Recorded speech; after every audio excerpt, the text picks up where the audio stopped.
नाज़रीन ख़बर शामिल कयूं था मीरपुर माथेलो मां जिते लोअर सेकेंडरी स्कूल टिक जे 6वें शागिर्दनि फर्नीचर की खोट खिलाफ कारा झंडा खणी DC ऑफिस घोटकी अॻियां एहतजाज कयो आहे।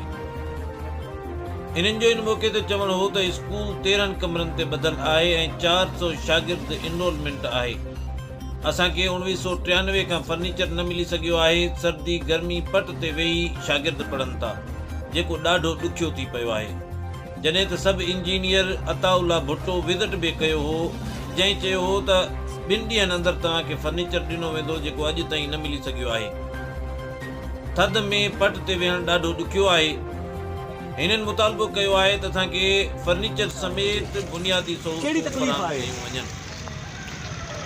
तकलीफ़ आहे कहिड़ो स्कूल आहे लोअर सेकेंडरी स्कूल टिक जंहिंमें 400 खां मथे एनरोलमेंट आहे स्कूल जी 1993 खां वठी फर्नीचर ॾिनो 1993 खां वठी बिल्कुलु सब इंजीनियर जेको आहे DC साहब जो अताउल्ला भुट्टो साहब उन विज़िट बि कयो।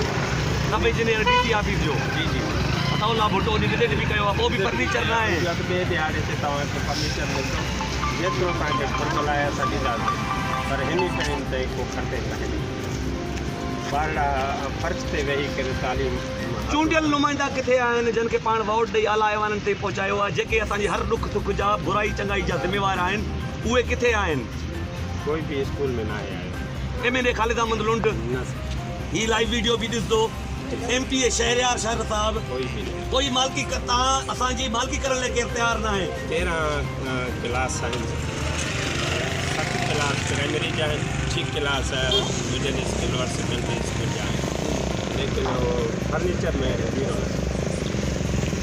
साईं क्या फर्क किया जाए चूंडियल नुमाइंदा पीपल्स पार्टी वारा नथा चाहिनि जो असांजा ॿारड़ा तइलीम हासिल करनि।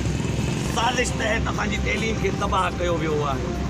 तइलीम दुश्मन मिनिस्टर सरदार शाह खे ॿिहारियो वियो आहे। सेक्रेटरी तइलीम अकबर लगारी छक हणी रहियो आहे। ख़िदमत करण जे बजाए तइलीम खे इम्प्रूवमेंट आणण जे बजाए तइलीम जी बहितरी करण जे बजाए छक मारे रहियो आहे।